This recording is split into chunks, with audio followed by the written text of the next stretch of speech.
നാമം ഈ പകലിൽ വാഴ്ത്തപ്പെടുമാറാകട്ടെ.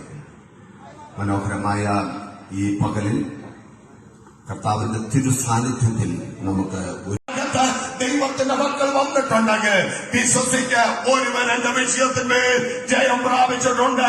അവൻ ആരാധനയ്ക്ക് യോഗ്യനാണ്, അവൻ സ്തുതികൾക്ക് യോഗ്യനാണ്.